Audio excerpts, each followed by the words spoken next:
Visakha steel ప్లాంట్లో సమ్మె siren మళ్ళీ ఇదేమన్నా కుట్ర ఓ సందేహం. వాళ్ళు అనేది ఏంటంటే కొంతమంది ఉద్యోగుల్ని తొలగించారు, కొన్ని రకాలైనటువంటి సమస్యలు ఉన్నాయి, తీర్చట్లేదు అన్నటువంటిది. ఇందులో రెండు కోణాలు ఉన్నాయి. మొన్ననే 11,000 కోట్ల రూపాయల ప్యాకేజీ ప్రకటించారు. ఆ ప్రకటించాక ఇప్పుడు అది సెట్ రేట్ కావాలి. వాస్తవంగా విశాఖ స్టీల్ ప్లాంట్లో రచ్చ జరిగి అది ప్రైవేట్ పరం కావాలన్నటువంటిది, అంటే అది మూతబడిపోతే దాన్ని తాము తీసేసుకోవడం. అంటే ఇప్పుడు అది ఫర్ ఎగ్జాంపుల్ 1,00,000 కోట్ల రూపాయలు వాల్యూ చేసేదాన్ని ప్రైవేట్ వాడు ఏం చేస్తాడు, 1000 కోట్లు ఇచ్చి తీసుకుంటాడు. ఎందుకు, నీది మూసేశారు, నేను ఆపరేట్ చేస్తాను అంతే అంటాడు, లీజే అంటాడు అంతే శుభ్రంగా. అప్పుడు ఆ ఉద్యోగులు ఇది మొత్తం కాలగర్భంలో కలిసిపోతుంది. ఉద్యోగుల జీతాలు ఇదంతానేమో ప్రభుత్వం ఇవ్వాల్సి వస్తుంది, వాడేమో దర్జాగా బతికేస్తాడు.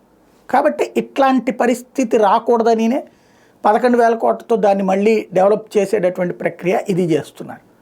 అయితే ఇప్పుడు అకస్మాత్తుగా దానికి సమస్య పరిష్కరించే దిశగా వచ్చాక ఇప్పుడు సమ్మె నోటీస్ ఏంటి అన్నదే అర్థం కావట్లేదు.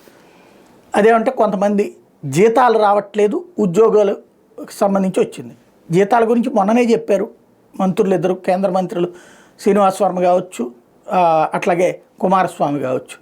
అయినా కూడా జరుగుతుందంటే విశాఖ స్టీల్ ప్లాంట్ బాగుపడటం ఇష్టం లేదా, లేదా ఈ ప్రైవేటు శక్తులతో వీళ్ళు కుమ్మక్కయ్యారా సంఘాల నాయకులు? ఇది $1 మిలియన్ ప్రశ్న. ఎందుకంటే బాగు చేయడానికి ప్యాకేజీలు ప్రకటించాక సమ్మె నోటీసులు ఇవ్వడం అంటే సంథింగ్ ఏదో జరుగుతోంది తెర వెనకాల.